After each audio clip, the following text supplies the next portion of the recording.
capítulo 15 de Clarissa. Hoje a Clarissa está aí.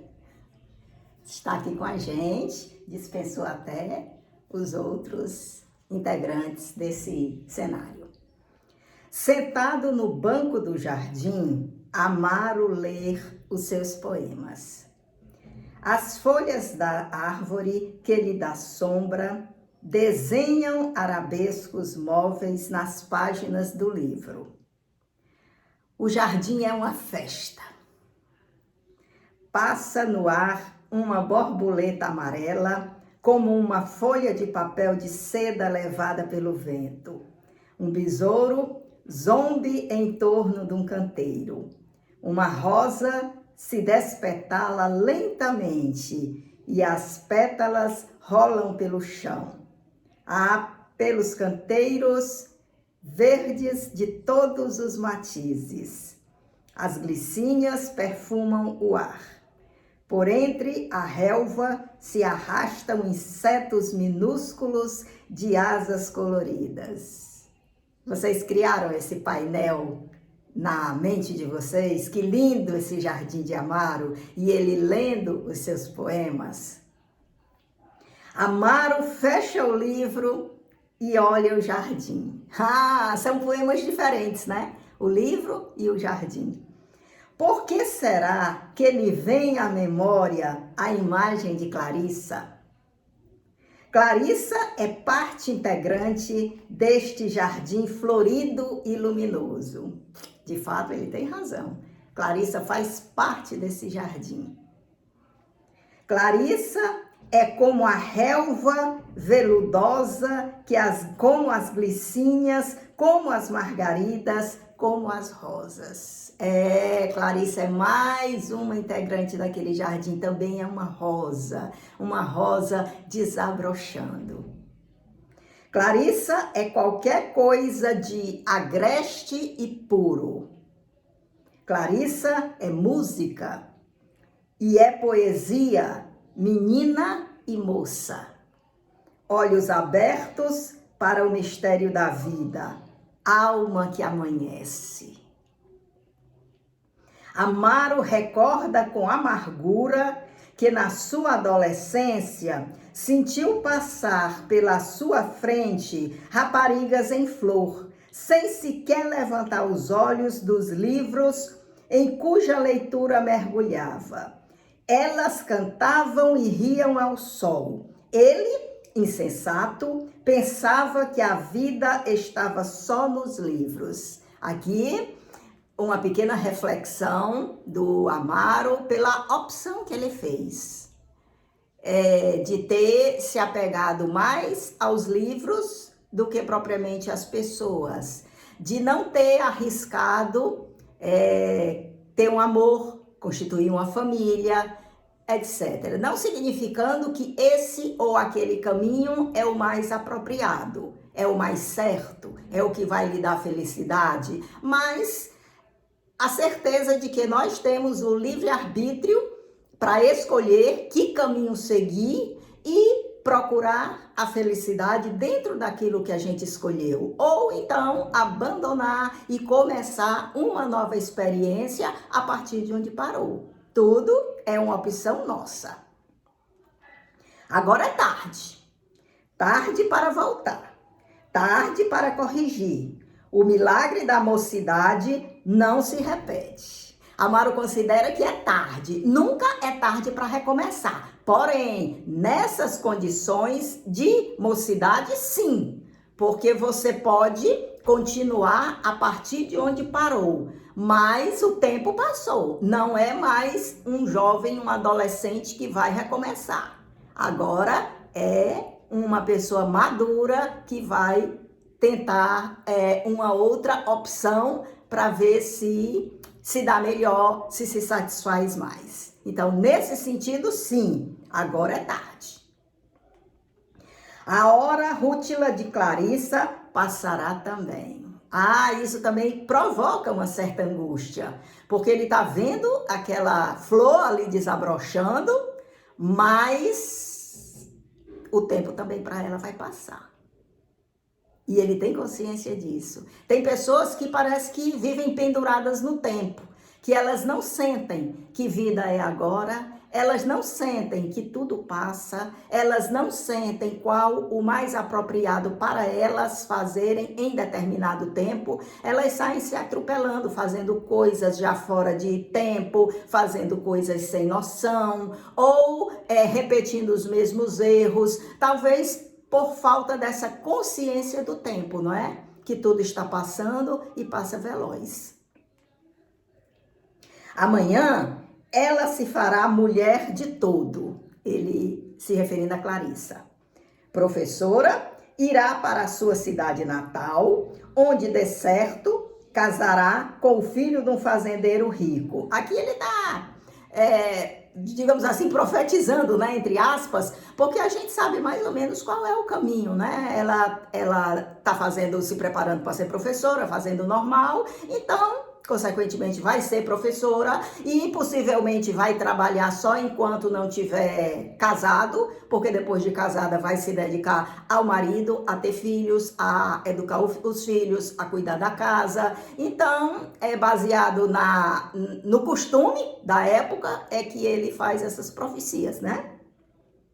Serão muito felizes, terão muitos pimpolhos gordos. Clarissa ganhará fartas carnes, ficará como a tia. Será uma esplêndida dona de casa, que há de saber fazer gostosos doces e queijos e bolinhos. Uma nuvem de tristeza empana os olhos de Amaro. Ele se ergue quase sem sentir. Põe-se a caminhar de um lado para outro, mãos às costas, o pensamento solto. Pensamento é um bom departamento que o Amaro gosta de habitar constantemente, né? Então, qualquer coisa ele já resvala naqueles pensamentos e já começa a voar, quase que sem controle. Clarissa agora é poesia, ingenuidade, ternura, incompreensão, encantamento. Para ela, a vida está cheia de surpresas e de atrações irresistíveis. Mas amanhã, que virá? Amanhã, a dissolução, a deformidade do corpo e do espírito. Hoje, a menina verde, fresca, risonha. Amanhã, a matrona gorda, senhora respeitável, que sabe em que mês devemos plantar couves, que não acredita nessas bobagens dos poetas e que nem sequer há de saber ensinar aos filhos a mentira bonita dos contos de fada. É muito, muito lindo isso que ele está dizendo aqui, porque é isso que eu acabei de dizer para vocês. As pessoas que perdem noção de que nós somos seres temporais, que nós estamos passando lentamente, mas passamos. É nessa faixa de uma média de 70, 80 anos, tudo está praticamente encerrado, não é? Porque a gente já entrou numa decadência, para tudo que a gente foi preparado com o nascimento, já está no final do dia, né? No decair do sol, a escuridão que já chega, questão de dias, e por isso ele se sente triste, porque ele tem consciência da existência. E não deixa de ser triste a gente ver isso, a gente constatar isso, uma vez que a gente não tem capacidade para pensar além disso. O nosso raciocínio, falta competência, falta até mesmo a experiência pessoal, a experiência da espécie de imaginar outra vida mais forte, mais pungente, quando a nossa decai. Então, ele pensa nisso, ele pensa que a Clarissa hoje está desabrochando, hoje ela é poesia, hoje ela é força, vivacidade, mas amanhã possivelmente, segundo os costumes da época e do local, ela será uma matrona que achará que poesia é besteira, não está ligada à vida prática, vai estar preocupada em cozinhar ou orientar a cozinha, em criar filhos, e tudo vai passar. E 1000 possibilidades que a gente tem de ser na vida foi embora sem nem sequer acontecer, porque a gente optou por uma e se envolveu muito com essa uma. Então, é isso que causa tristeza nele. Eu agora não me lembro qual foi não é conto, a crônica que eu li há muito tempo, eu não me lembro do autor. Eu só me lembro que o homem pegou um caderninho de endereço, antigamente a gente tinha um caderninho de telefone. E ele chegou ali na cidade e ele pegou o caderninho, era a cidade que ele tinha crescido, né? Ele pegou o caderninho de telefone para ligar para as antigas amigas dele, né? E ficou lembrando das amigas tão bonitas, tão jovens. E ele escolheu uma e ligou para ela e atendeu uma criança. E ele disse, fulana está? Gostaria de falar com ela. E a criança respondeu, tá, vovó! Ele desligou o telefone em choque. A ficha tinha caído naquele momento. Aquela menina bonita do caderninho de telefone dele, hoje era uma avó. Hoje já não tinha mais a vitalidade da juventude, não tinha mais o vigor daquela pele, daquele corpo, enfim, era uma situação diferente, mas ele ainda não tinha notado. Precisou a criança gritar, vovó, para ele se tocar que aquela moça tinha ficado no passado. Quem estava agora ali era uma vovó. Deslizar com uma voz árida. Isso a Clarissa vai dizer, né? As fadas não existem, nem as varinhas de condão. Os poetas só dizem mentiras. Vocês devem, mas é aprender as 4 operações, a curar bicheira e a dar banho de carrapaticida no gado. Isso é o que vocês devem aprender para juntar dinheiro, povoar a fazenda, comprar mais campo e ganhar prestígio político. Ele fica triste por pensar na possibilidade daquela Clarissa, flor entre as flores, se tornar essa pessoa prática, essa pessoa incapaz do sonho, que deixou o sonho lá na infância e na adolescência e que hoje está preocupada em formar os filhos para a vida prática, para ter prestígio, para conviver em sociedade, dentro dos valores que aquela sociedade considera. Amaro procura apagar o pensamento mau. Agora compreende mais que nunca que só na arte a beleza é imortal. Ele, olha, da mesma forma que esse homem da caderneta de telefone, a ficha caiu, a ficha do Amaro também acaba de cair. Não adianta pensar na brevidade humana, porque só vai trazer sofrimento. Aonde é que a beleza não se acaba? É no ser humano? É na arte. A arte está sempre ali. Séculos e mais séculos de que ela já foi criada e ela continua a arte, continua dando prazer, continua dando enlevo, continua dando encantamento, continua dando ao homem razão de viver, razão de sorrir e de aproveitar o que lhe resta, o que ele tem pela frente. Na verdadeira arte, nada morre. A mocidade e o encantamento se renovam perpetuamente e a eterna luminosidade, a eterna graça. Por isso é que, no mínimo, eu estou encantada com esse livro escrito em 1932, porque é arte. Então, ele tem a capacidade de fazer com que tudo se apague e eu esteja aqui embevecida com ele. E vocês também, se assim vocês quiserem, se assim vocês tiverem aptidão e se estiverem acompanhando, não é? Então, é arte. E arte não tem tempo.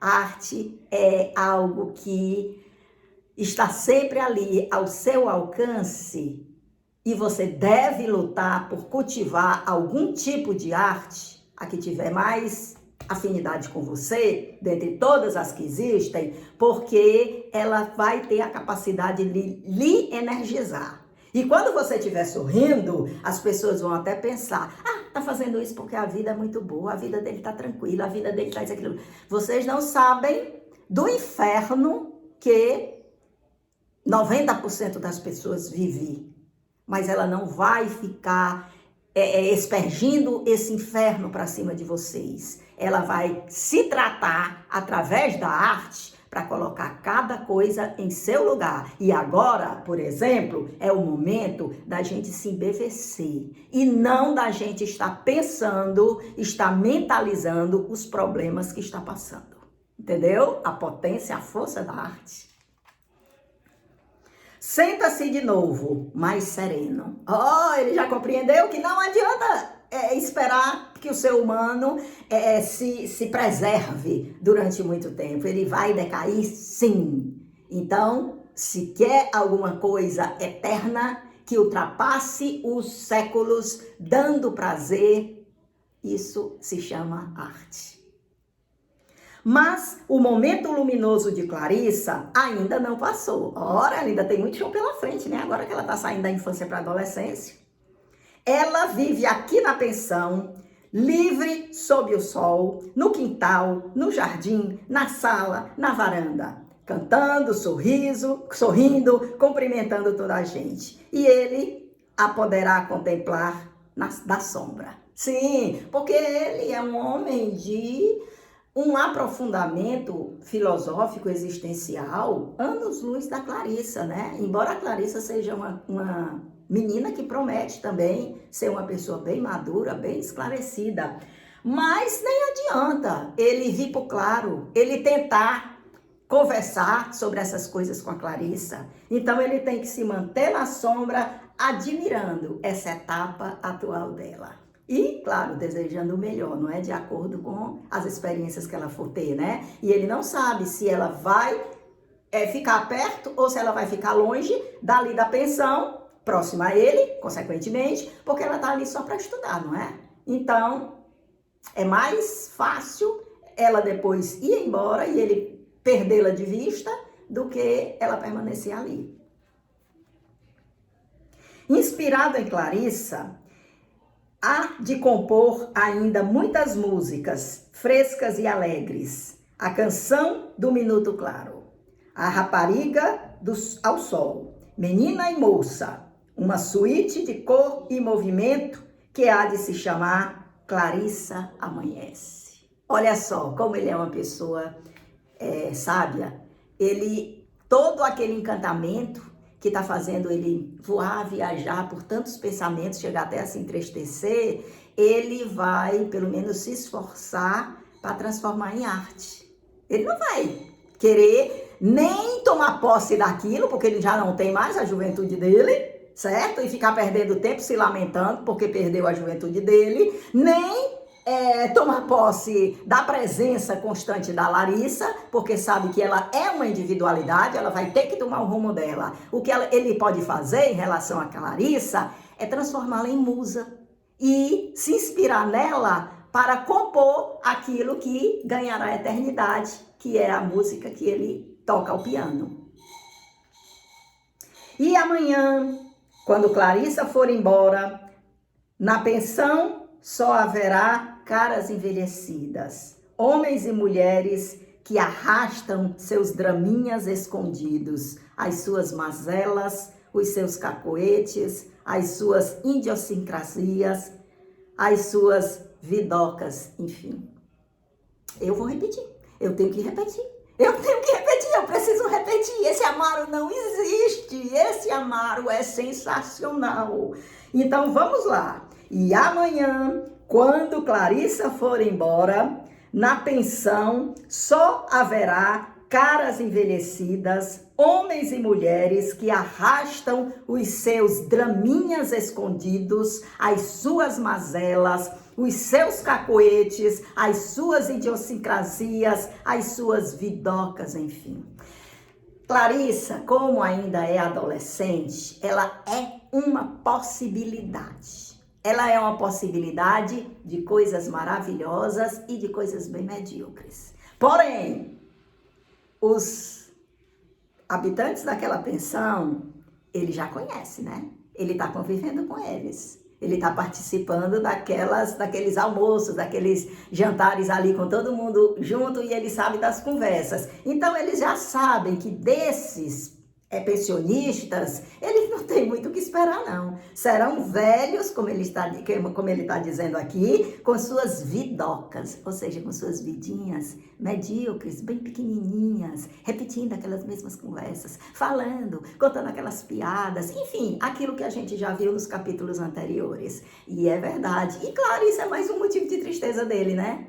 Se a Clarissa, que é a possibilidade, é o espírito que pode se salvar ali daquele meio, foi embora, não restará mais nada que ele possa se sentir grato, que ele possa se sentir enlevado, que chegue perto de alguma coisa que a pessoa diga, são pessoas evoluídas. Não, são pessoas simplórias, na verdade. Tem seus valores? Tem seu valor? Tem, é um ser humano, merece respeito.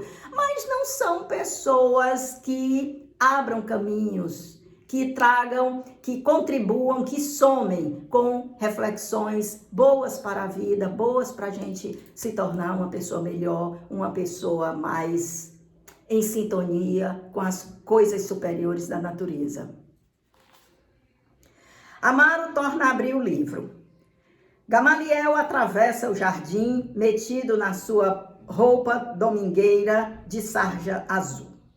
Passo miúdo e apressado, vai contente com a Bíblia debaixo do braço. Feliz, pensa Amaro, vai garantir o seu par de asas imaculadas para a eternidade. Feliz. Bom dia, seu Amaro. Bom dia. Então, pergunta Gamaliel, detendo-se por um momento, não vai a alguma missa? Amaro faz um gesto negativo. Fico com os meus poetas, explica. O farmacêutico faz um gesto de repreensão. Herege, é preciso escutar a voz do Senhor. Mas ele não me fala. Gamaliel se aproxima de Amaro, apostólico. Falando sério, seu Amaro, o Senhor nunca foi tocado pela graça do Espírito Santo? Amaro responde, que eu saiba. O rosto de Gamaliel tem uma expressão grave. Com a sua voz macia, declara solenemente, o Senhor sabe que eu era capaz de perder a minha escola dominical hoje só para convertê-lo ao Evangelho? Amaro responde, acredito. O prático de farmácia arranja o nó da gravata. Silêncio curto. Seu Amaro, o Senhor nunca teve mesmo uma revelação, por pequena que fosse? Nunca lhe aconteceu nada de sobrenatural? Um aviso? Uma voz em sonho? Uma graça qualquer do Altíssimo? Amaro tem nos lábios um sorriso amargo. Um dia, diz ele, entrei numa igreja. Protestante? Interrompeu Gamaliel, sôfrego. Não lembro. Uma igreja. Orou? Pediu a Deus? Não. Então, o que foi fazer lá? Fiz como o meu poeta, explica Amaro, mostrando-lhe o livro que tem na mão. Fui a uma igreja porque o seu silêncio e a sua sombra fresca são propícias ao sonho e à leitura. E então, veio a revelação? Amaro sacode a cabeça. Não, veio um cavaleiro que era sacristão ou coisa que o valha, aproximou-se de mim e disse: Senhor, desculpe, mas aqui não é sala de leitura. Gamaliel está escandalizado, sorri amarelo. Garanto que não era igreja evangélica. Nós somos muito tolerantes, muito tolerantes. E depois, todos os homens são irmãos. Amaro responde: eu creio. O prático de farmácia tira o relógio impaciente. Mas, seu Amaro, é preciso tratar seriamente desse magno problema. Cuide da sua alma. Que será dela na eternidade? Olhe que um dia a morte vem e esses seus poetas não poderão acudir o Senhor no inferno. Quando a hora da morte chegar, pode ser tarde. Cristo disse: eu sou o caminho, a verdade e a vida. Olha o relógio aflito. Olhe, está na minha hora. Da morte? Pergunta Amaro. Seu Amaro, não brinque com essas coisas. Até logo. Mas eu não desanimo. Tornaremos a falar do assunto. Até logo. Afasta-se no mesmo passo miúdo e apressado. E Amaro tem a impressão de que um bando de anjos rechonchudos seguem, protetores, o prático de farmácia, volitando ao redor de sua cabeça. Eu não sei de vocês, mas eu sei que a cada dia, olha, eu tô mais fã do Amaro. Não sei o que ainda vai ser daqui pro fim do livro, certo? Mas, até agora, o Amaro tem se mostrado cada vez mais sábio para mim. É uma pessoa que serve até de exemplo. Exemplo não para os outros, mas de exemplo do que acontece muito na vida. Pessoas que se preparam mais naturalmente, não fazem nenhum esforço para isso. Naturalmente, tem uma capacidade interna de absorver mais as verdades da vida, certo? As verdades mesmo, certo? A razão da natureza, o exemplo, a comparação, certo? Com tudo que acontece na natureza, as leis da natureza são muito mínimas, certo? Resumidas. Então, que a gente vê que um processo que acontece com o vegetal também está acontecendo com o animal. O caminho que uma pessoa X segue e dá naquele resultado, possivelmente a outra indo por esse mesmo caminho também vai cair naquele resultado. Então, todas essas coisas faz com que a pessoa tenha uma bagagem mais substanciosa para observar a vida. Por isso é que ele tem tanta paciência, como a gente acabou de ver, essa demonstração de paciência com o prático de farmácia. Porque o prático de farmácia estava considerando a verdade dele como o caminho mais certo, a verdade a ser tomada por todo mundo, certo? Seguida por todo mundo. Mas o que não corresponde à realidade. E o que é que teria que fazer o Amaro? Ficar discutindo? Não, o Amaro foi compreensivo, o Amaro foi tolerante, e isso prova, mais uma vez, o quanto essa figura, esse personagem dentro do livro, elevou muito a qualidade dessa obra. E esse é mais um dos motivos que eu disse para vocês que eu temo ler a continuação, Música ao Longe.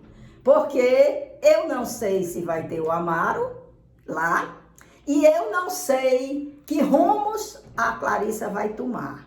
Certo? É claro que ela dificilmente ela vai mudar da água para o vinho, não é? Porque a gente vê que ela já tem uma natureza de ser curiosa, de ser mais sensível. Mas ela é possível de ser influenciada pelo meio, pela sua época, e ela decair muito para o que ela está demonstrando ser ou o que ela seria se ela continuasse na pensão. Entendeu? Então, são esses medos que eu tenho que eu não me arrisco a ler o segundo volume. E também porque esse livro, Clarissa, ele foi escrito, foi o primeiro romance do Érico Veríssimo. Então, ele foi escrito com todo o sangue, com todo o coração, com toda a veia poética dele. Já o segundo livro, que é a continuação, o segundo livro, a continuação de Clarissa, né? Ele já visava receber prêmio. Receber um prêmio X, Y, tá me entendendo? Então, a gente sabe como são as coisas, né, minha gente? Ibrahim Suede já dizia: Deus castiga os homens dando-lhes dinheiro. As pessoas se modificam quando envolve dinheiro, quando envolve prestígio, quando envolve fama. Querendo ou não querendo, as pessoas se modificam. É muito, muito difícil, é praticamente impossível elas não se modificarem. Então, eu não sei se a verve dele seria de tal qualidade, embora ele sendo um escritor maravilhoso, mas eu não sei se eu receberia a continuação da mesma forma que eu recebi esse aqui. Mas não sei ainda. Vamos ver, o futuro dessa leitura tá tão ainda enigmático, cheio de mistério, como a Clarissa costuma dizer, quanto a historinha, o enredo aqui de como vai se desenvolver. Amanhã a gente está de novo aqui para a leitura do capítulo 16º de Clarissa. Um forte abraço para vocês. Deixa eu pegar aqui a Clarissa. Olha a Clarissa, tá? Olha com quem a Clarissa está aqui. Olha só, minha gente. Me diga se essa dupla aqui não é sensacional? Mandarim e Clarissa juntos.